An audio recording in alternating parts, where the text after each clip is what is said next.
that mean the H-1B visa thing will not be a big priority for your administration? Because if you want to raise wages for American workers, you can't flood the country with tens of thousands or hundreds of thousands of foreign workers. You also do have to bring in talent. When we have plenty of talented people here. No, you don't. We don't have talented people here? No, you don't have certain talents, and people have to learn. Donald Trump just put his supporters in the find out phase as he's now saying we have to import foreign workers because American workers don't have talent. There's a rift in the MAGA movement, and I'm going to tell you what it is. Trump just insulted every American. We got 320 million Americans. He said we don't have enough talent. We're talentless. We have no talent. All right, and then he said aerospace engineer. I looked it up. 9,200 graduates for aerospace engineers, rocket scientists. There's 2,200 openings. We don't have enough talent, bro? And then he said batteries. Bro, come on, man. We got engineers to do batteries. I mean, I had my doubts on Trump, but you gave me Kamala. So what the hell am I going to do with Kamala, bro? But at this point, I don't know. It might have been better. Our president sat on TV looking like a busted can of biscuits, said that Americans are not talented enough for these high-level, high-paying jobs, okay? Bro, Trump just said Americans don't have the talent, and he's going back on exactly what he ran on. Boy, this MAGA split is finna be wider than Scott Jennings does for Trump every night. I mean, as somebody that's not against immigration, you do need to import people that have skills that we may have the most people to do. But this is also the same group of people that wants to destroy education and thinks college isn't needed and it's a scam and all that bullshit because it indoctrinates people to be liberal. You don't want people to get educated. You're saying the people that we do have this educated aren't educated enough for these jobs. And now you're saying, let's import the immigrants that I said I wanted to kick out because they're taking Americans' jobs. Please, Trump, stop with the dementia. Well, you heard it from the horse's mouth. Our president thinks that the majority of Americans are dumb and lack talent. Therefore, we need to outsource the talent. In the white Christian nationalist MAGA base, they are fuming. And I'm here for it. So much for America First or Make America Great Again. And listen, I find all of this to be incredibly ironic, being that this administration is currently rounding up anybody who even has a hint of brown hue in their skin. So best of luck to y'all trying to attract foreign talent in this insane political climate that we live in. Wait, did Trump just say America doesn't have enough talented people? Yeah, on Fox News, So let's pause. This is the same man whose whole movement was built on America First, okay? Right? The same crowd chanting, Make America Great Again. Now he's saying America isn't smart enough, great enough, That's not just a, planter. That's a psychological towel. Authoritarians always need to devalue the people they rule, because if you think you're not good enough, you look to the strong leader to save you. The inflation's going to hell. Tariffs suck. $2,000. What are we going to do with that? Bro, that don't even cover 1 month of rent. Rent's still up. Everything's going up in price. We don't got talent. Trump backstabbed every MAGA in the country. You guys don't understand that. Let's hear what the vice president has to say. I'd make a couple points about this. First of all, I've heard a lot of the criticisms, the fear that we're going to have a brain drain. If you go back to the 50s and 60s, the American space program, the program that was the first to put a human being on the surface of the moon, was built by American citizens, some German and Jewish scientists who had come over during World War II, but mostly by Americans. So a few months ago, the vice president said we have talent. He was using the platform to push immigration. Now the president said there's no talent. We need H-1B. So is this the end of MAGA? Is MAGA officially over? Yeah. No, you don't have talented people here. You don't. You don't.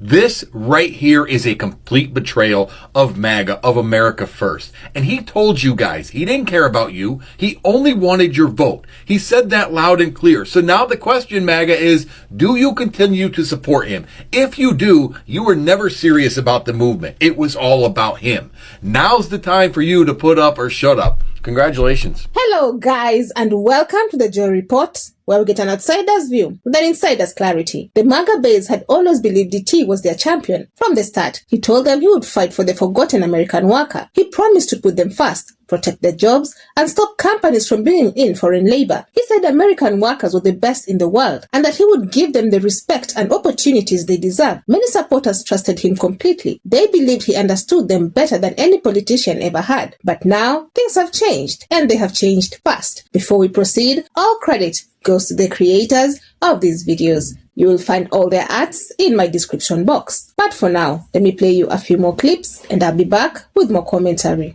You know, word around town is that the MAGAs and some of these America First people are upset with y'all's president over his interview with Laura Ingraham. And for me, nothing about that took me by surprise, because we do not have an American patriot as a president. We have an American businessman as a president. So he's always going to go where the money resides, regardless of what that means for the American people. Now, this is the thing. If our interests and his happen to be aligned, then we're lucky. But if they don't, then we're just shit out of luck. And those are the facts. Like, he is a businessman first, and not a good one, by the way, which is why our economy is in the current state that it's in. I'm just saying, if y'all would understand that, then y'all wouldn't be taken aback as patriots. Y'all wouldn't be confused at the fact that he does not have an America First agenda. He has a business first agenda. And sometimes that's in alignment with what America needs. Sometimes. And sometimes it's not. Like when you send $40 billion to Argentina, despite the fact that the farmers in this country are suffering. I'm just saying, y'all. Clock it. In a recent interview, DT was asked why he wanted to bring in more foreign workers using the H-1B visa program. Instead of talking about helping American workers like he always did, he said something no one expected. When the interviewer asked, "Don't you have talented people in America?" DT replied, "No." It was a shocking moment, a blunt moment, and for many of his loyal followers, it felt like a slap in the face. These were the same people who filled his rallies, wore his hats, defended him online, and stood by him through every controversy. They believed he was on their side.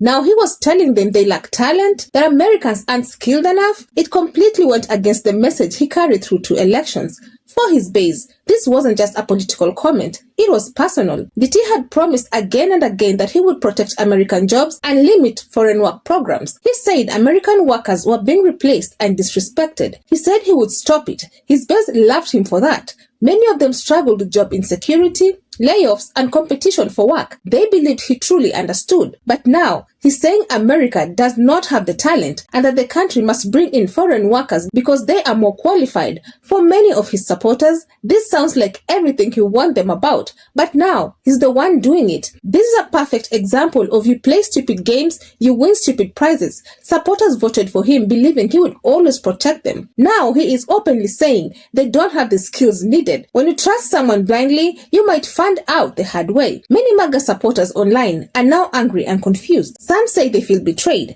Others say they voted for a man who promised to put America first, but now he's praising foreign talent instead. Some are trying to defend him, but even they seem unsure, because no matter how you spin it, the words came straight from him. Americans don't have the talent needed.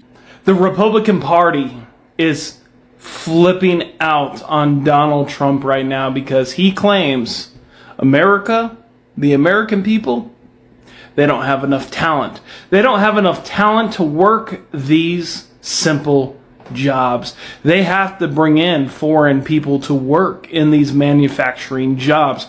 Yeah, that whole interview that he ended up doing last night, a total disgrace, not only to the American people, but to the Republican Party itself. This wasn't what they expected to hear. The problem runs deeper than just one interview. It cuts straight through the heart of the promises he made. DT's whole brand with his base was the idea that he respected and believed in American workers. He said again and again that Americans just needed leadership and support, not replacements. But this new comment flips that idea on its head. It makes supporters question everything they thought he stood for. If he now believes Americans aren't talented enough, then what was all the America First talk for? Why all the speeches about protecting jobs from foreign labor? Why all the promises to put American workers on top? DT's team is now trying to explain his comments by saying that foreign workers would come in to train Americans, but to his base, that explanation just makes it worse. It still suggests Americans are not skilled enough on their own. It sounds like an insult wrapped in a polite excuse. This is what happens when voters put blind faith in someone who speaks to their emotions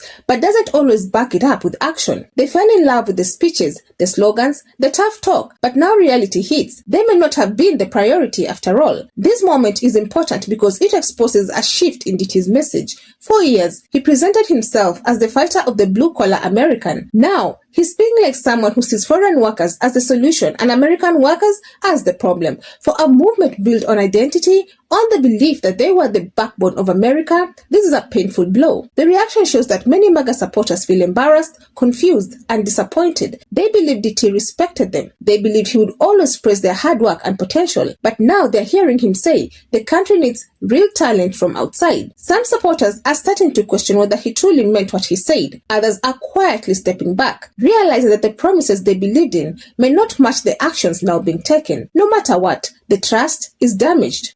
Yesterday was Remembrance Day, and Donald Trump told the American people in an interview with Laura Ingraham that America doesn't have talented people. It's a big slap in the face for the people who served their country and protected their democracy. And then on the foot of that, Trump says that there's no talented people in the United States. Well, TCMC, which is one of the biggest chip makers in the world, produced a factory in the United States, spent billions of dollars doing it, and there wasn't qualified people to run the machinery. Hyundai was building cars in the Carolinas, and they raided the factory and sent everybody home. And he wonders why there's no talented people left. Well, the talented people that do come to your country need an H-1B visa, and these visas now cost $100,000. Why would anybody from abroad pay $100,000 to come live in the United States where there's no safety, there's no security, there's no stability? It's run by a guy who changes his mind more than his colostomy bag. And this is a problem. When you have leaders that can't lead, you won't get people following the leader.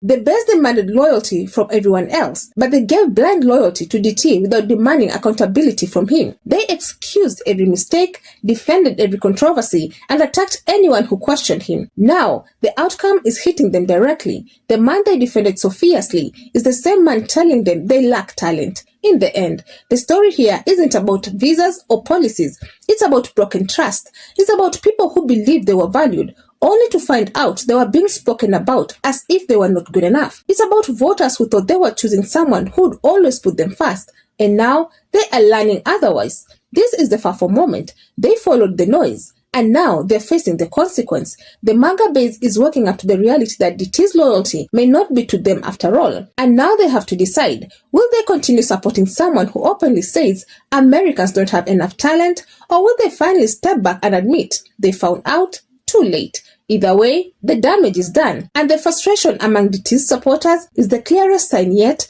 that many of them are regretting their votes. Did he really just say that? No, yeah, he did say that.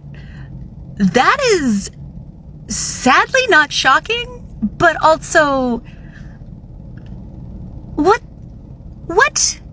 So what do you all think? Do you think DT finally showed his real priorities? And do you think MAGA voters regret their choice now? Let me know your thoughts down in the comment section. I would love to keep this discussion going. Otherwise, that's it from me. I also have another video specifically tailored for you. And if you enjoy such kind of content, please click up here and enjoy. Also, consider subscribing, liking and sharing because it helps me grow my channel and helps YouTube recommend this video to a wider audience. Lastly, kindly consider joining my channel and I will really appreciate it. But for now, thank you so much for watching. And until the next time, the Joy Report out.